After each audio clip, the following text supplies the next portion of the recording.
Welcome to TableTalk Friday, your weekly dose of D&D banter between three men in a bedroom. If you like their style, come back every Friday for another upload.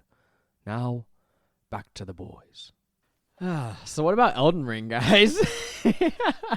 I cannot just sing Elden Ring's praises enough. And I don't want to get into spoiler territory here for any of you listening, but... Or me. Yeah, exactly. Because of the three of us, I'm the only one who's played it so far. And just to date this episode, Elden Ring came out approximately 1 week ago at this point. So it's still fresh on everyone's minds. I'm losing my goddamn mind over it. It's just so good. So I am approximately 34, 35 hours into Elden Ring, and I feel like I'm not halfway done. I really don't know what I was expecting. I sort of, avoided a lot of the spoilers that were coming through before playing it for myself, but I didn't really anticipate it to be just so huge. Like, it's relative in size to Breath of the Wild. It's not like, bigger, I'd say, but the overworld is just way bigger than I ever could have possibly anticipated. So... A lot of good stuff to do, and it's all occupied with things to do. Like, there's never more than maybe a minute of travel that you'll have without running into like a notable location. So, great stuff. I'm excited to get into it once you're done, of course. Yep. I'll go ahead and give you my copy. Yes. I've never played the Dark Souls games. And I've never really been enticed by them for the most part. I think just because I know I'll get aggravated and probably rage quit a little bit. But Elden Ring does look pretty good. I kind of want to give it a try, but I'm not sure. Yeah, I would say I have been having a lot of difficulty with Elden Ring. I think it's a challenging game for sure, but it's not something that you wouldn't be able to, get past. And I think because it's open world and there's just a lot of, I'm struggling with this one thing, but I've got a million other things that I can be doing right now. Because there's that to it, I think it's actually a little bit more friendly to newer players, and they've got like summonable spirits to help you out that like you get to customize and build up your own like allies that you can bring into combat if you want to. So... in a lot of ways, I think it is probably the most accessible Souls game to date for a newcomer. Even though, as someone who's played all of the other Souls games, 5 or 6 times each, it's still kicking my ass. I think that it's definitely it's a good one to jump in on. Okay, I might if do you're it. on the fence. I mean, as an avid Breath of the Wild lover, I would say I just want to try it out just to see how it feels comparatively, because I've heard a lot of comparisons as far as like the overworld and how there's just always stuff to do, stuff to get sidetracked on. And I'm not someone who finishes a Souls game. I'm someone who plays a Souls game, and I'm like, oh, that was a fun 20 or so hours. I'm done. And then after that, I jump into something else because I always get sidetracked when I'm in the middle of a game. Drew can speak from experience watching me play a game and go like, wow, I'm really into this. And then next play session is like, oh, you should open up and finish that game. And I go, yeah, but I'm on this now. I'm on something new. It's so aggravating. But it's because not all games pick me up. Like it's like Outer Wilds, for instance. I played it 2 or 3 sessions worth, and by that point, I had lost interest. Like I left for a day on it and went, this isn't a game I want to open up again. But there was so much you hadn't learned yet, and you dropped God of War. Exactly. A God of War is another one of those games where I'm used to those, like, I know God of War is like story rich and everything, but something about it just didn't pull me all the way to the end of the game. It pulled me to like the halfway point twice in a row. And then I got to that halfway point and went, all right, guess on to something else, because something else came up. You know what did pull me? Guardians of the Galaxy, and I played it and it was fun and it was characters that I know and love. Death's Door pulled me until it was over. I mean, Death's Door was only like 10 hours long, though. So You beat it pretty quick, too. Yeah, and now I'm playing Persona 4 Golden, and I'm almost 30 hours in, baby! And I could play a Persona game for 100 hours. If they just release those back to back to back all year round, I wouldn't play anything else. Yeah, and I could definitely relate to that. My one probably biggest gripe with Elden Ring is also the fact that it's so fucking long. Yeah. Because, I've got a life and other things to do. So I've put 30 some hours into it, and I've got many more to go. And this is a game where like the replay value is definitely there. They've got so many different builds to try out, and like tons of different NPC side quests to experience in different ways, I assume. So it's just a shame because I don't George see myself. Railroad Martin. yeah, exactly. And George Railroad Martin wrote the story. I just don't see myself replaying it anytime soon. Is my one, light critique so far. I mean, that's the reason I never replayed Breath of the Wild, is not because it's not amazing, but because the whole point of Breath of the Wild is the sense of wonder you get around every corner. But now that I know Breath of the Wild's map like the back of my hand for playing it for like 120, 130 hours, I could step around a corner and go, oh, there's that again. Yeah. I'm never getting that surprise. Of course, I could see a new Korok Seed puzzle and go, cool. But I've done all but, I think, like 2 or 3 of the shrines in the game. Nothing's a surprise anymore. Yeah, exactly. So I would say it's a shame that it has to be so long because I'm not going to be able to replay it as much as I would like to. Right. But it's a fantastic game. So I've been a terrible navigator my entire life, and this goes for IRL, but it also translates into video games. So I feel like I can actually get more value out of adventuring in a game just because I'll always get lost and I'll go around the same spots like, oh, wow, that's so cool, when I've seen it 8 times already. Well, that's useful in a game like Breath of the Wild or like Elden Ring, where the whole point is like, okay, I set a beacon off in that direction. It shows on your mini-map, I'm going this way, and that's the objective I want to get to. And then you start heading in that direction, you paraglide just a couple of feet, then you look down to the right and you go, wait, what's that? And then you have to go to it because now that's taking your attention. And like Breath of the Wild was really good about that, where every couple of seconds something else would catch my eye and I'd go, well, I'm going over to that now. I'll get I'm going to mark this thing miles and miles off in the distance, and it's going to take me 6 hours to get there because I'm busy. See, for me, that's like an 80-hour game at that point. Yeah. That's like a time investment. That's the point, though. I mean, as a guy who's put 300 hours into Dead by Daylight, I think you got the time for it. 300 hours. Thinks I've only have 300 hours of this game. Look, I don't know because of the amount of idle time you've racked up on it. Yeah, there's been entire 8 to 10 hour days where that screen has been up with Dead by Daylight on it the whole time. So I don't know how much time you I have enjoy the on lobby it. music. Set. Oh, I do too. It's wonderful. I'm not shitting on you for it. I'm just saying that whatever your time says is incorrect. I wish it would show a time. I know consoles still haven't been updated to that point where you can check a time. But wish you could. Xbox does like a year in review type thing where you should be able to see all the stuff you did that year. I don't know if I want to look at it, to be honest. I think I don't want to see how many they do hours like a of my life I Spotify sunk into Wraps that. type deal. Yeah, I'm almost on the same page as you, Drew, though, because when the game's tracking how many hours that I put into it, every minute I'm thinking, okay, well, is this a minute that I need to be in game, or should I close it out and turn off my console to go take a shit? These are thoughts that go through my mind because... See, I understand that from whenever I racked up about 300 hours in Destiny 2, and I went, wow, that was a lot of time, and I loved every second of it, but man, if this is the only game I'm going to play, I'm going to have to, not play it anymore. Yeah. Because there was a point of a while where, especially in college when I didn't have a shit ton of money, where I thought, if Destiny 2 is the only game I have to play, that's great. And things can come out, and unless it's really going to grab me, like a Breath of the Wild 2 or something, then I don't need to pick it up because I have Destiny 2. But now, I'm so sidetracked with all the most popular games. Like, I want to play Elden Ring. I want to play Final Fantasy VII Remake. I want to finish Persona 4 Golden and get all of my backlog out of the way. I'm trying to get as much of that done in this year as I can, that the idea of putting all my time back into Destiny 2, which I would love to do with the Witch Queen DLC. Definitely didn't just hit the mic. Good editing there, Seth. With that, I would definitely love to do with the Witch Queen DLC. I'd just love to dive right back in right now, but I won't. I will have self-control. But the thing is, I can keep playing Dead by Daylight, and because we have 2 screens next to each other in the living room, in between my games when I'm sitting in lobby, I could just look over, see what you're doing, experience the game for 30 seconds, and then move back on to my game. Right, but as an avid story game lover, Destiny 2's story is very vague. I mean, they give it to you, but it's not the point of the game to me. The point is the gunplay, like how good it feels to play it, and then the grind. Like the grind goes on forever. It's fun to feel yourself get more powerful and do raids, and it's very community focused.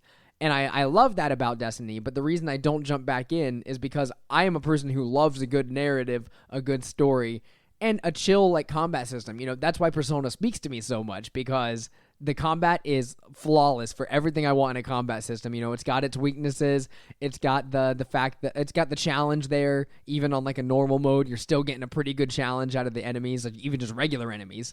And then it's got like a banger storyline in almost all of them, and the social aspect of Persona, like the social links that you build, because you really get to customize the game to what you want. Like, oh, I like this character far more than I like this character, so I'm not spending any of my time with this character, and I can spend it more on people that I like in the game. And if I finish out all their stuff, I'll think about coming back to this person.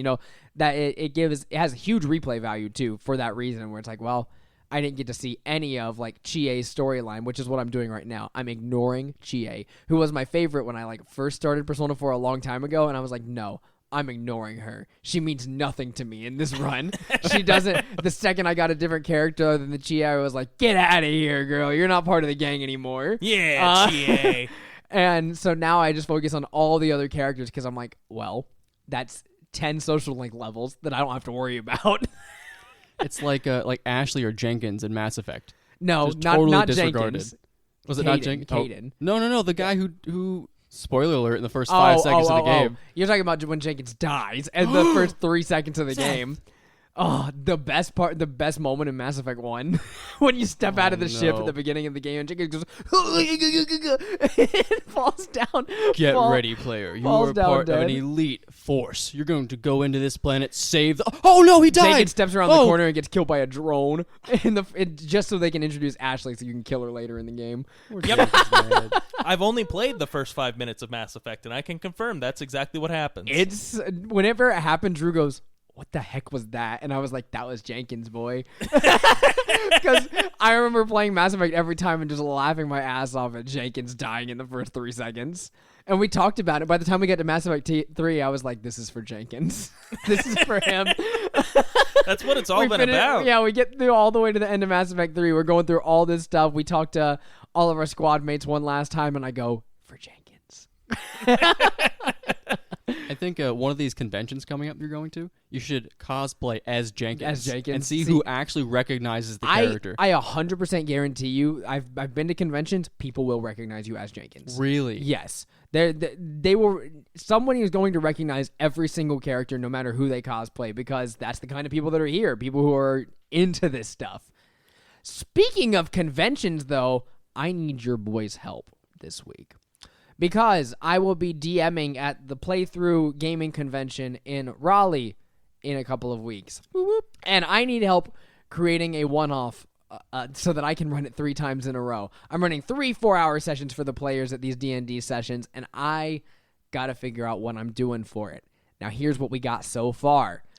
I'm thinking a young dragon has a horde. My players are going to heist said horde for stuff, whether it's riches, whether it's some specific item that a government nearby needs, or whether the dragon is doing something in the vicinity of its lair that the people around there don't like. And I need help brainstorming for it. So that's what this week's episode is going to be about. Welcome to TableTalk Friday. Welcome. So, Seth, what dragon specifically are you thinking about for this horde? Because for this session, you have to run them at 2nd level, is that right? I don't have to run them at 2nd level. I can run them at any level, but the reason I would like to do 2nd level is because they don't have a lot of time to flesh out characters. I don't have time. I don't have 3 hours to sit down and flesh out everyone's character, get them a good backstory, and spend time with them. The way they would like to do it is have character sheets made, so that way the players can sit down, see what they have, and go for it. Right. The reason I want to do 2nd level is because they don't have subclasses yet, so I'm not just choosing their subclass. What would be very nice is we have a character sheet for each different class that's available. So we make a point buy sheet with the most optimal stats for each class. Don't choose a name. Don't choose like anything but maybe what weapon they're using, and write down some very baseline stuff for each character. Maybe a couple of introductory spells for a wizard or something. And then let the person who comes to the table describe and name their character. So that way they're playing as who they would like to play as, right? So this isn't anything that the convention told me. This is something that I came up with. That way each character gets to actually play a character they'd like to play and not be like, all right, you're playing Bruno. Right. Well, the last thing that you want to do is force that sort of decision on a player. I feel like, especially for people who are new to the game, that's almost the most fun part. Yeah. Is getting to customize to some extent. So. Yeah. So I plan on spending the first 30 minutes of the session making sure characters are straight, that they understand where they're coming from, their backstory, who they're exactly playing before we actually get started. So I suppose with that in mind, second level pre-made characters, you can sort of gauge their their power level at that point. Then, if you know what their options are, but what kind of dragon are you thinking? Here's the problem: is I have ideas, but I haven't fleshed them out. I would like kobolds to be involved because those are good introductory enemies to bring into it. My first thought was a green dragon, like a Thunder Tree type deal from Phandelver. Giving him more of a town in the area that's up and running with kobolds, and then having him rule over the town would be a cool idea. Don't think I'm gonna do that because I really like in Fizzbands they have adventure hooks in here, and something that seems really cool is giving the party a more heroic style mission. This is an introductory D&D session. This isn't meant to be a long-winded campaign with a narrative that's really gonna rock your socks off. Right. This is we're gonna play D&D for 3.5 hours, have some fun, have some combat, some goofy role play, and you're never gonna see me again. So, what I'm kind of thinking is maybe a gem dragon of some sort that's got something going on. That I like what you said before we started recording with having a neutral vibe. So maybe they have a conversation with it. It's just no, I'm doing this because I want to, or I'm doing this because I need to. Well, right, and so I suppose what I would just be concerned about is if you've got a whole group of new new players. Yeah. A young dragon, no matter what kind of dragon it is, would mop up the floor with a group of level 2 characters. Right. So, say that the characters, their plan doesn't go off as expected. The dragon notices them. And, they've got a split second to decide, all right, are we going to die on this hill and fight this dragon? Or, are we going to have to get our way out of there another way? You want a dragon that's not going to shoot first and ask questions later. Right. So, yeah, like you said, a neutral dragon that'll talk to them a little bit, good idea. What I would like is to design said dungeon in a way that the players have the upper hand in this scenario. So making it a very doable encounter for a CR 7 or 8 creature for these level 2 players. So maybe there are weakened pillars in the players could quite easily, if the situation went down, maybe they get to talk to the dragon for a few minutes, having weakened pillars to where, the artificer in the party or whoever's here could easily fire off something towards that and knock it down. And making that kind of aware at the table, hey, make a perception check for me, make this kind of check. You notice this about the room. You see this. So then the dragon is knocked down to half hit points or something in the middle of the fight, whether it's in a cave and stalactites are in the top, and it's you can knock those down right into the dragon's wings, keeping it on the ground the whole time. Ooh, or whether it's some type of just things in the room that would make this encounter more doable for them. Or even giving them an item that's kind of like a MacGuffin. Okay, the kobolds had this thing. Maybe there was a kobold in the civilization around that was planning to overthrow the dragon at some point. Ooh, and they've created something that would help them against the dragon if they did decide to take over the horde. All right, I like that idea, actually. So maybe we run with that as, step one of the adventure. We give the players the synopsis. The wizard such and such has sent you on this quest to get a specific item from the dragon's horde. And he knows from his scrying spells that there is I forget the name, dragon slaying arrow, somewhere within the horde, and it's a legendary version of this where it deals, 10d or 10d8 damage on a hit, something like that. But you have to find it. So we start there. The kobolds, maybe they know what they have or they don't know what they have, but the players have to get it from them somehow. So that'll be like the introductory section of the dungeon is this first encounter. We have to get them introduced to the kobolds somehow. I really like the idea that this place is beautifully carved, where the kobolds have created a civilization with like statues and stuff that are like beautiful and different images, and maybe some of them are like selling them to people who go by on the streets. And what the artist has actually been using to create this stuff is the dragon slaying arrow to like chip away at like statues and whatnot. Sure. That sounds funny and cool. I mean, that's just one idea though. Or maybe even one of these statues has the arrow and it's holding it in its hand, and so it's quite clearly obvious like the statue is made of maybe it's not immaculate because they're kobolds, so like it's a statue made of wood and stone, but the arrow is quite clearly this magnificent thing that it's holding, completely stands out from the rest of it, and so then that also offers the players, if they come into the dungeon and they can see this thing right there. All right, do we sneak in and get it? Do we have to kill every kobold in here to get that arrow? Are we gonna try and talk our way through? I think that gives them a good goal in mind. Yeah, that gives a good scenario. What do you think, Drew? I feel like if you want to get something from kobolds, you just give it to a really dumb kobold, and you see how they roleplay through that. So you have a bunch of kobolds that maybe they love this dragon, right? And they've been worshiping him for years or something like that. He's the new up and coming thing. They're really excited to serve him when he's the king of the world or whatever they've been led to believe. Right. And one of them, this really dumb one, has this big old dragon slaying sword or an axe or something like that, or a potion that helps you slay dragons in some way. Doesn't know what it is, and you have to talk it out of like, oh, I would. I like the dragon too. Yeah, I'd like to give that to him. Oh no, I want to give it to him. Well, I have to fix it, and he'll like it so much better if I give it to him because I'll enchant it.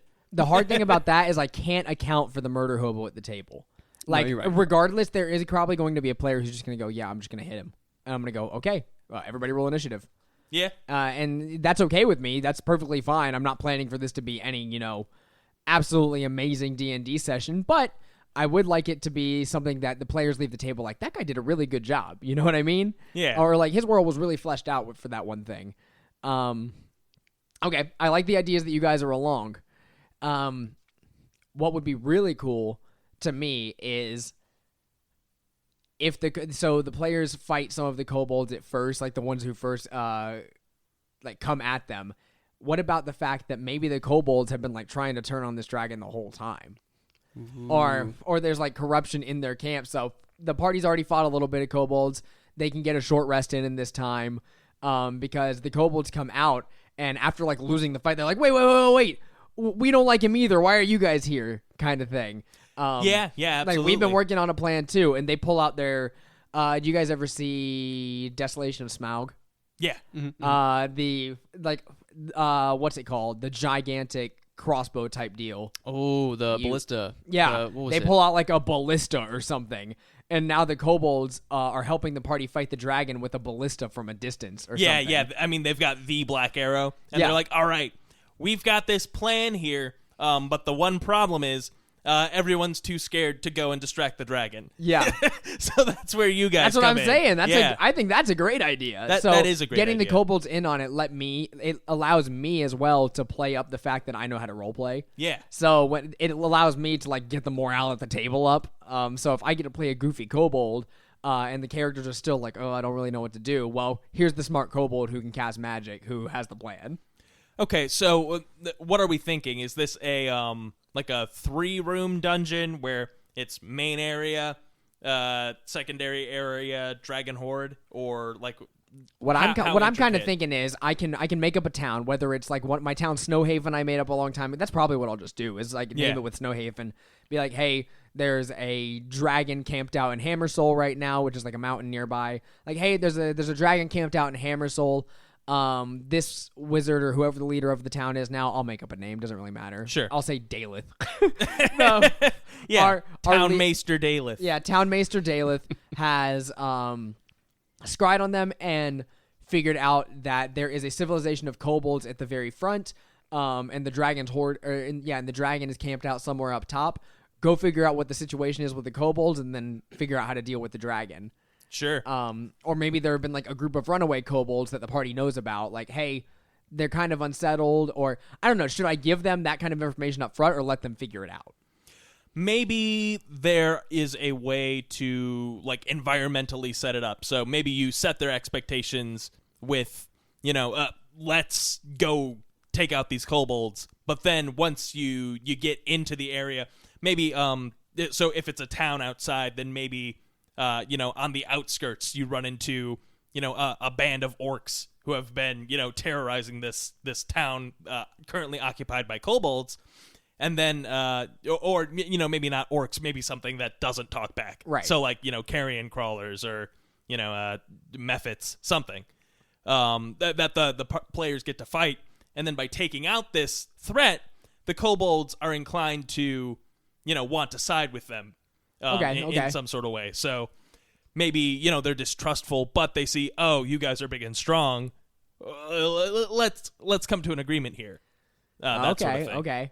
So maybe the party's like approaching, the kobolds see this encounter go down, and some of their representatives like go talk to the party. Yeah, and maybe the players even, show up in the midst of a skirmish between the kobolds and this other force. Okay. Just so they even get the opportunity to, pick a side maybe. And then, well, if they side against the kobolds, then they got to figure it out. They get the arrow, and then they see the ballista and everything. The idea could be that maybe there's a skirmish going on. If they side against the kobolds, they kill the kobolds that are there, and then the other NPCs, whether they're orcs or some other type of like lizard folk or something like that, could be like, hey, thanks for the help. Those guys were trying to take our stuff to help kill their dragon, type of thing. Like, thanks for saving us. We're getting out of here. And then the party knows, oh shit, well, maybe they'll help us against the dragon. Yeah. Or even every fight doesn't have to necessarily be to the death. And right. I feel like kobolds, more than anything, or like any other race pretty much, would be the I surrender sort of situation. Yeah, they would definitely be like a white flag in the air type of race. Yeah, so maybe if you kill a few of them, then, they surrender. The other party, gets the option of, okay, well, that's awesome, but we're orcs, so we're going to kill you to the last one. Yeah. And then the party has to deal with that, or, there's a lot of different ways it could go. And realistically, I want to set up the scenario and let the players decide. Yeah, because I'm running this session 3 times. I'm sure it'll be different every time. Yeah. Oh, I'm sure. I like the idea of... Well, I'm a big fan of white dragons. I think they're really cool. I think their whole ice breath is really flavorful. So I like the idea of what you guys are talking about, where you go to handle these kobolds and they end up helping you in some way. So what if the adventurers were handling this dragon problem, right? But the first thing that they need to do is handle the kobolds in the area that are wreaking havoc, right? But the kobolds are in the area because they don't like this dragon, and some of their friends have been frozen in a recent battle. So you go there, I guess depending on how they do it. So if they murder hobo it and they kill all the kobolds, right?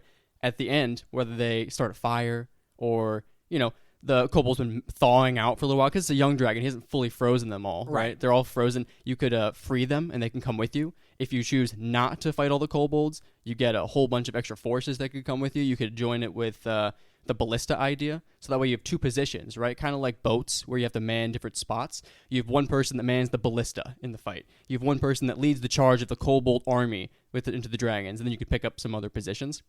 But I like the idea of frozen kobolds, as silly as it is. I think it's really funny, and it could be a flavorful way of getting some kobolds on your side. Yeah. Oh God, I don't know. I feel like there's so many ways to trick kobolds. Or personally, I want to run a dragon I haven't run before, just for my own satisfaction in these sessions.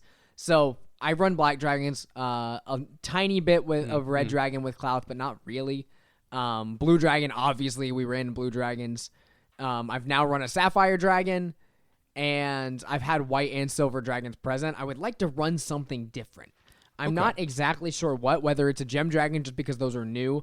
I like the idea of an amethyst dragon because they are more I think, mischievous in that way, or the fact that there's a lot of things that can go on like magically around an amethyst dragon. Like, for instance, I'm reading through just a couple of different things in Fizzbands right now, and there's like a really good adventure hook in here that's like, oh, magic within a certain radius around this place just isn't working correctly for whatever reason around the amethyst dragon. Whether they're sapping magic in order to become a stronger dragon faster, or whatever they're doing, but for some reason magic in this area is just not working right now. So we need you to go over there, figure out why that is, fix it, and then get rid of the dragon one way or another. Sure. So not that I'm going to do that, because I think this whole kobold idea is way more fun, where it's like, oh yeah, kobold with a ballista that has like the special arrow they're going to shoot. It takes the edge of of them missing off of the party, of like, oh, we just wasted the arrow, we're dead now. Yeah. That's true. It takes that off of the party to where I can be like, all right, I'm going to roll it with advantage and give it a big buff because it's a really nice ballista, so there's almost no way it can miss. It still could if I roll two natural ones, or like a 1 and a 2, but I want it to be almost guaranteed they're going to hit. Right. That way it works. Like, it's satisfying. So like, we came up with this whole plan. We worked with the kobolds, shot the dragon through the wing, it crash landed and then fought us. That's really cool. Especially level 2. Where it's going to use its breath weapon once, get a couple of people down, probably. Everybody's getting each other back up and finishing it off. I think it's going to be a satisfying conclusion at that point. Like, oh, that was close, but it went off without a hitch. Yeah. Specifically with landing that ballista shot, you ever played a game where you have to rescue so many hostages in the air? It's like, saves 4 of the 6 children from the bandit horde in the air. You know, what if for every kobold that they rescued or persuaded onto their side, they got a certain dice on top of the roll for the ballista, making the fight easier. So rewarding them for the more people they save or help. That could be kind of cool, rewarding them for roleplay. Right. Well, I mean, you have to imagine if it's a big ballista with a huge bolt that it's firing, it's going to need like at least 3 kobolds to man it, like 2 to, position I might even would put 5 on it. Yeah, and I mean, 3 is like the minimum. So I definitely 2 to crank agree. the back, 1 to sit in the chair and aim, and 2 to turn it. Yeah. Maybe even 4 to turn it. Yeah, or even like 2 or 3 to actually release the mechanism, since it's so, like tightly wound. So I'm thinking like the kobolds aren't involved in the fight at all. Yeah. It's just all of them are working to shoot this ballista correctly. Maybe one of them is like a sorcerer and like enchants it somehow to make it like aim better, or like puts a magical what is it, like a red dot on it or something like that. Like aim here, Cast boom, True fires Strike. it. Yeah, true strike. So There you go. I definitely think going along with this, the kobolds are actually the good guys, is a lot of fun. And then maybe a chromatic dragon. Yeah, so for this specific scenario. I know you just said you like the kobolds are actually the good guys, but I was just thinking in the back of my mind, what an awesome twist would it be if, we specify the dragon has been terrorizing these kobolds for so long, blah, blah, blah, blah, blah, but it turns out that it's actually like a young bronze dragon or a young brass dragon, and the dragon is actually keeping these kobolds here. They're imprisoned because they were wreaking havoc elsewhere. And so we show up and we're trying to steal from their horde. The dragon isn't going to want you to steal from their horde, even if they talk to you. But then it becomes, a subversion of expectations in that way. I don't know. We might be playing with too many. I don't know if I like that too much because of the metagame scenario where a player at the table could go, wait, that's a bronze dragon. I'm not killing that. Right, you know right. What I mean? You don't want that argument. I don't want that argument being made and like them being like, well, what am I supposed to do? Or I don't know. It seems like a little too much for that. I kind of want it to be straightforward. Right. Where I don't want to subvert expectations too much, where that would work great at our table. For sure. A scenario like that works amazing for our table, where, we're all playing level 2 adventurers. We're starting off our new adventure, and this is the introductory quest. Works perfectly. But I think in another scenario, that's perfect. For these players who I have no clue who they are yet, kind of a little more straightforward. Right, and it'd be difficult to introduce, now that I'm thinking about it. Like, if they didn't know that metallic dragons are good, well, okay. It's the same scenario now. You're just killing a bronze dragon. Mm-hmm. The only reason I brought that up was in the monster manual, the young brass dragon is the weakest dragon that you can find is a CR6, but you can adjust any. I don't care too much about how strong it is in the book because we're gonna weaken it for one, and then two, like I could even like take it down a notch if I need to. So here's my question. How much information do we have about the convention? Are you running brand new players? Are you running players that, watch 2 episodes of Critical Role? I have my schedule, which is 2 back-to-back 4-hour sessions and then 1 the following day. So I'm running 3 sessions, 4 hours. They want pre-made character sheets, and I'm bringing all my own stuff. They'll have extra dice and everything for people to use, so I don't need to have my own dice. But basically, they'll have notepads, pens, and dice, and the rest is up to me. Gotcha. Okay. If that's the case, I kind of like where you guys are going with the dragon vibe. I think we either pick if it's good or bad and roll with it. I don't think there should be too many twists with it because it can get complicated, especially if we're messing with these kobolds, which I think would probably be the most fun. As far as the theme of the dragon, whether it's chromatic, metallic, or gem, I almost want to say don't use gem dragons just because I don't want to say they're new, but they recently came out. And for a newer player, I'm imagining it'd be much easier to say, hey, there's a green dragon. What does it look like? It's green, rather than a topaz dragon. It's like, what the heck does that look like? So I don't think that green dragon is a bad idea at all. Where we could have this like sort of like the tree that's actually in Fizzbands is a great dungeon to just have ready for it already. Like it's a small dungeon. I could fit kobolds in it, and there are like spots where it could be this massive tree with a civilization of kobolds lying at the bottom of it. And the party goes in, talks to the kobolds a little bit, and then at the top of this massive tree is the actual dragon. The party has to somehow get the dragon to come out so the kobolds can fire, then they go down and kill it. I think that's awesome. And making it a dungeon rather than a town is probably your best bet because if you make it a full-fledged town, then you have to flesh out multiple buildings or, make shit up on the spot because you're going to have players saying, well, I want to loot this house. Well, I want to go to this house. What I would probably do is swap the map that's in here and have the dragon making its horde like high up in a really, or maybe the dragon could be down below in its horde, beneath this tree. Sure. And the kobolds are in a treehouse civilization at the top. Yeah, so either way. They built a bunch of tree houses and stuff. They're firing arrows down at the party like, oh, the dragon trusts them. They've got this. No problem. And they get up there. It's like, oh, shoot. My bros are against me now. Yeah. So I don't know. I do like that. Green Dragon is probably the best intro one to have. I hate to run Green Dragon again because I've run it before and I've run Black Dragon. So, but I mean the fact that is that it might make the most sense. Yeah. No, I like Green Dragon. I mean, other chromatic. Like what, a red dragon? I mean, you could do a red dragon, but you'd have to tone it down significantly. Right, because that, even a weak red dragon is still a red dragon. Yeah, I feel like, that would almost cheapen the, the impact of that too. If you get any, seasoned players that show up and they see a red dragon and they say, oh my god, that's a CR10, it has 200 hit points, blah, blah, blah, blah, blah. Yeah. So just skipping that and going with something a little bit simpler. Like no one's gonna get in a hissy fit about a green dragon necessarily. Yeah, and red dragon's iconic. And the Fizzbands gives me plenty of resources to go off of. Like I don't even really need to make a map at this point for it. I mean, not that no one at the table could have Fizzbands and have seen this map, but the way we're running it isn't going to be like that at all. Where all I got to do is draw up a treehouse and stuff, and have the party. Have a couple of different, I need to have a couple of different locations ready. Maybe even use separate ones of my flat maps that I have in the other room. And then be like, okay, we're using this one for the actual dungeon crawl. Flip it over and use this one for the actual dragon battle. And we'll use just the regular battle map for any other fights that happen. So I think this is our best bet. So starting it out, dragon lair beneath this great tree. The kobolds live above ground and kind of take care of the land, do what the dragon asks for, and bring it to it. And sometimes the dragon goes out and does things. Sometimes it comes back. They're not really sure of, it's not on a set schedule or anything like that. The party come in, find the kobolds are kind of dissatisfied with being ruled over by this green dragon. They have a plan already, and the party's along just in time to help them get to basically save the day with it.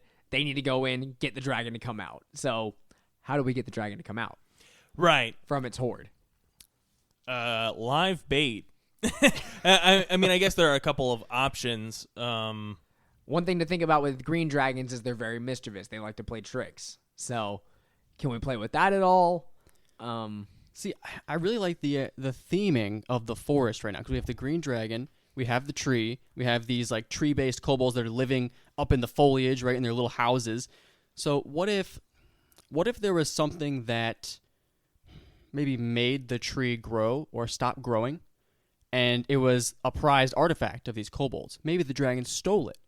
Right? Maybe he has something in his horde that prevents this tree from doing something, from expanding, which would increase the kobold's home, making it bigger. I don't know. I think the idea of an artifact themed into the story might help this. Okay. I think the green dragon should be doing some things outside of just the settlement itself. You know, like it's probably not there all the time. Mm-hmm. So, given the fact that it's not staying in its horde 24/7, Perfect reason for a heist. maybe it terrorizes like a nearby settlement, and that's why you got sent out here in the first place, and the kobolds were just extra on top of that. Maybe it's stopping along on trade routes and like chasing people down and keeping them from going through like a very well-known trade route. Or maybe when the party gets there, it's out doing something. They meet the kobolds tell them all this, like, oh, the dragon's not here right now. Like, why the heck are you attacking us? The dragon's not here. And then it's like, okay, where is it? When's it coming back? We don't know. But will you help us when it does? And then maybe it's coming back to its horde. The party gets to go in, maybe stage something to keep it out of the horde, whether it's a trap or they take some things because the kobolds were like, oh, yeah, sure, go down there. And so they go down there, fight something that the dragon left in the horde. You know, maybe it's a horde mimic or something. Not an actual horde mimic, but maybe there's like a little guardian of some kind. Yeah, a guardian of some type that they go against down there, alerting the dragon. The dragon starts attacking while they're in its horde. Coming back to the kobolds, the shot goes off, and they have to go up and finish it off.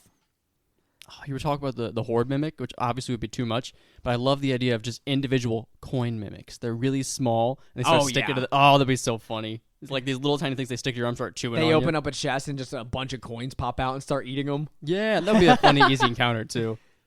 I like where you're going with this, but Yeah. I think the dragon should be present.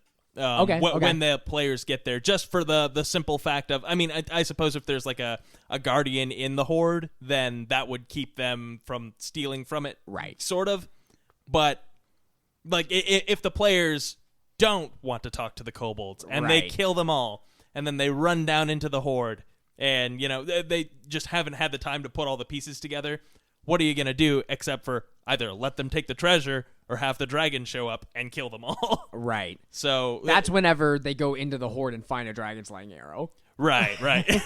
Yeah, pretty much. Or like there's we a shoehorn that in dragon there. slayer dagger or something in there that does an Yeah. extra 2d10 on the dragon every hit. So yeah, that's whenever you shoehorn that to the side. Right. So maybe we just make the horde difficult to access. Maybe like the tree is hollow and the only entrance to the horde is through the top, so they have to go down through, and the dragon could easily fly up through the center of the tree. Right. But for everyone else, you got to actually. Or we climb can make in it there. we could make it a timing thing. Maybe they come back at night and the dragon is sleeping. That's whenever they come in, kind of try to quietly get there, end up facing off with some kobolds, and learn all of this, to which the dragon usually hunts, whether it's at night or day, whether we reverse that or not. Maybe it's nocturnal, so it sleeps during the day. Sure. And it goes out and hunts people at night, or goes to like a nearby village and takes someone every night. Or it's been bothering the kobolds. It's been hungry, can't find a civilization closer than Snowhaven, so it takes one of the kobolds Yeah. all the time and kills it. So it could be any number of things related to that. But maybe they come in at the time that the dragon is supposed to be sleeping, and this gives them time to plan with them. Maybe. So we have a lot of variables, a lot of options to go with. I don't know how nitty gritty you want to get here. I'd like to get a foundation laid out. So a beginning. The players are traveling for this reason. They've been given a mission from the city of Snowhaven. We'll go with that. So they've been given a mission from the city of Snowhaven from some notable figure, whether it's the Fastelar family that owns it there, the current leader, or another mage that's around. The fact is that someone has come into town and notified them of a dragon in the area. They have put together a group of notable people in the town, whether they're travelers, whatever each player decides their backstory is, and they are on the way to the settlement already. They know that kobolds live there, and they know that the dragon is in control of those kobolds, and that was kind of where I would like to lay it out at the beginning for them. Now we've established it's a green dragon, there's a horde, and that there is the giant tree that the kobolds are living in and around. So now I want to understand where those middle pieces lie. Do they walk up on the civilization on the treehouse of kobolds and start killing them, and the kobolds like wave the white flag and stop about halfway through the encounter? Like once a couple of them had died, they're like, oh wait, no, we can use these guys. 3 kobolds died in the fight, and they wave the white flag like, no, please don't kill us. Which I don't think is bad. No. The dragon is asleep. They just happen to not do enough damage unless there's a thunder wave that goes off, and then wow, that's not good. But so I'm kind of along those lines where they get there, they assess the situation. How are we going to take out these kobolds? Right. This is the big thing. How are we going to take out the kobolds? I kind of want them to get in an encounter with the kobolds. Oh, because yeah, that seems the absolutely. most satisfying. And like you said, all the kobolds just freak out and wave the white flag.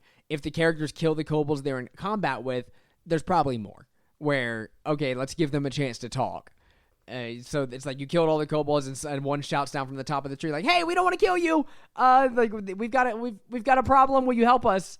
And then players go up, meet with whatever kobolds are left. They hatch this brilliant plan with the ballista.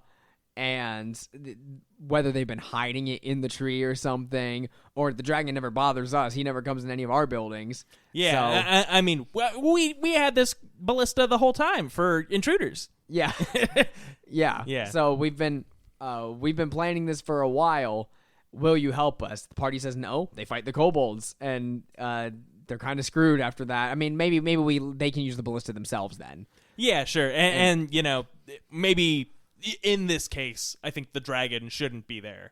Yeah. And then, plan B, if the players kill all the kobolds, they go down into the lair, well, there's a dragon slaying thing in the lair. Right. And looks like you're fighting or running from a dragon. Yeah.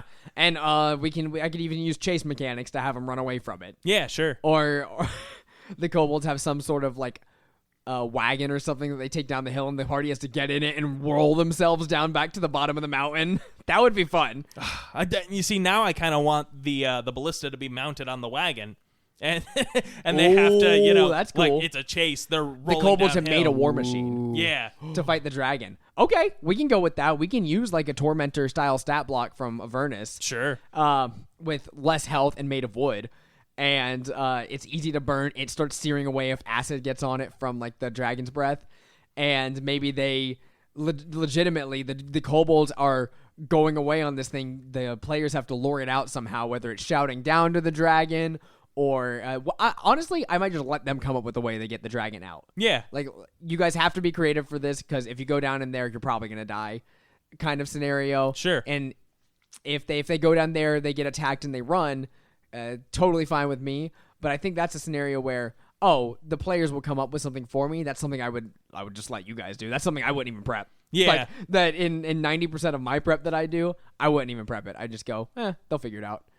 Because that's just the way it normally goes. So, well, yeah, and you just want to present them with a situation, and then they have to solve it, because that's the game of it. Right. Otherwise, So you're just telling them a story. that's what we'll do. We'll let them come up with the way they get it out. Maybe I'll provide them with a horn or something that the kobolds have. I'll come up with that on the fly. Sure. And then once they get the dragon out, their job is to distract for 1 round. The shot goes off. Most likely it'll hit. Hopefully it hits. Dragon has taken a lot of damage, is now going down. The kobolds are still trying to help out. Maybe they load some mundane shots after the special arrow has gone out. and they're okay. still like driving this weird little cart around, which does just sound fun to me. Having this cart that almost was it Ocarina of Time with the boss that maybe it wasn't, but that Link goes around on a little cart and shoots down with his bow. Maybe it was like a Spirit Tracks or a Phantom Hourglass, but Link like rides around in circles around the boss and like fires at them. What if the tree has like a cart system that they've built that they were using for fun before, but that they attach a ballista to it and it like wheels itself around in like figure eights, and they're fun. like firing down from the top. That sounds fun and interesting. And then Sure. so that's their little help from the kobolds, and then players fight dragon, players kill dragon, make friends with kobold, leave. One off over. I think it's a So solid structure. yeah, so our goal now is not to raid the horde. It's to kill the dragon. Yeah, I think the goal is the dragon is doing something to a nearby civilization, and could have the kobolds be like maybe a kobold came to town and asked for help, which I don't really like that because then Yeah. the players already know the kobolds don't like it. Uh-huh. But it could just be attacking trade caravans on an important route to a city. Yeah. So that makes the most sense to me. That's a more dragon thing to do. And realistically, this is just something I'm going to say at the beginning of the session and isn't really going to matter the rest of the time. What matters sure. is the adventure that we just came up with, and I'm pretty into it. I'm into it. I think it's pretty cool.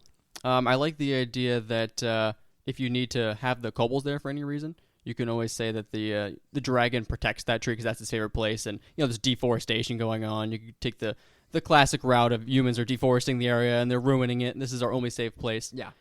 Two things.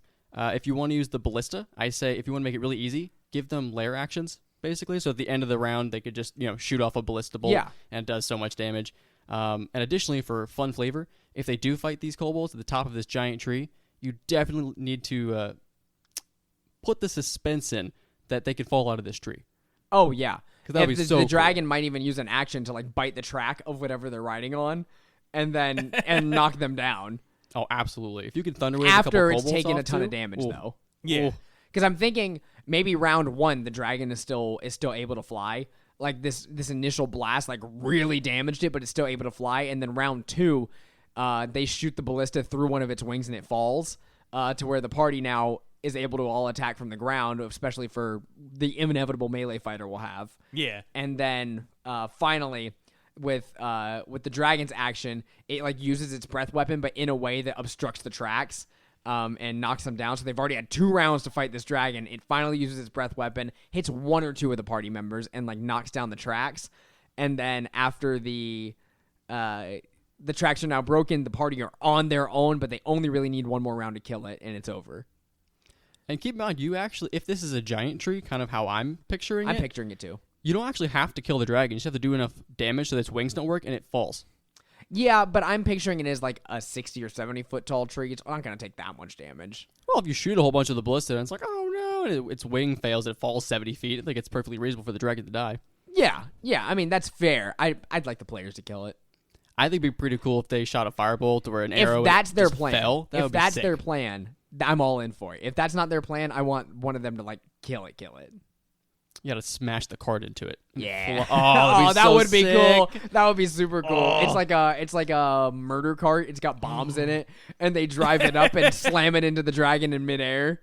That would be sick. Well, now I almost like that. Like that's the kobolds' welcome is they send a cart with explosives in it rolling down the hill. And Yeah. that's like the the welcoming trap because with kobolds you have to have a trap of some kind. Yeah. I'm liking the theme of just Donkey Konging it and throwing things So down the maybe tree. we won't stick to ballista, but there is something that weakens the dragon like that. Yeah. There's got to be something. My one final thought then though is if the players are fighting the dragon and the goal is to kill it, is second level enough, or are they going to need to be a little higher level, or is it going to need to be a very weak dragon? I think that after it's been weakened by whatever MacGuffin we give them, I think it'll be totally fine. I think second level's plenty for. Maybe we could give them an extra level of health, like on their character sheet since it's pre-made. Give them an extra level of health just to go off of Sure, yeah. to make sure they all live through it. So like they've got 3rd level health, 2nd level abilities. I mean, my only concern is at second level, a character probably on average has like 15 to 20 health, Yeah. like at max.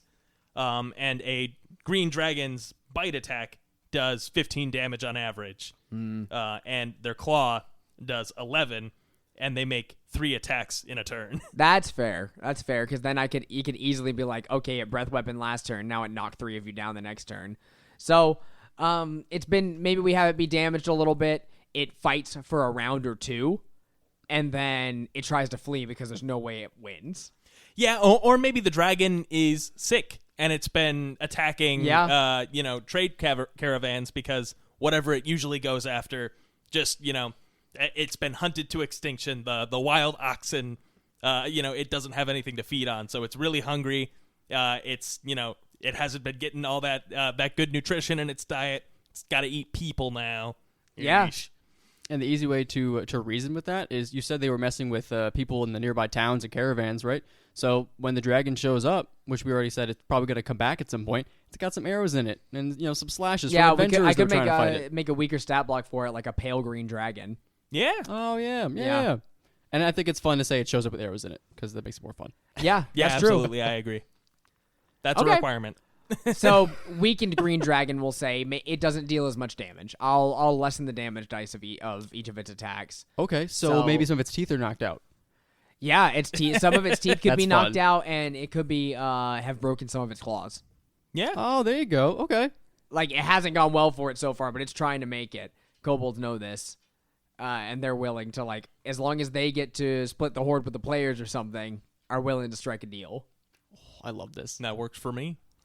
All right, boys. Well, thank you very much for all of your help. I appreciate it because now I have a synopsis I can send to the convention so they can put it on their website. If you're going to play through a gaming convention, which I don't know if you will be because they don't have a very high attendance this year, I don't think, because of, the last 2 years haven't been so pretty on the world. But if you do happen to be going, feel free to stop by the DM section, find me, say hi. I'm totally in. But thank you guys so much for listening to Table Talk Friday this week. We planned a one that I think is going to be pretty successful. If you have any questions, comments, or concerns, things you would like to say, please send us an email at tabletalkfriday@gmail.com or DM us on Twitter at @TableTalkFriday. Thank you guys so much for listening once again, and we'll have a character from a one-off take us out. Ah, you're being taken out by the one-off character. It's me, Townmaster Daleth. Thank you for listening to Table Talk Friday. For more information, advice, questions, comments, and concerns, you can email the boys at tabletalkfriday@gmail.com. And if you'd like to tell your own stories, why don't you hit them up there? Send an inquiry or something, a sending spell. Thank you very much for listening, and please follow and come back next week. Goodbye. Bye-bye.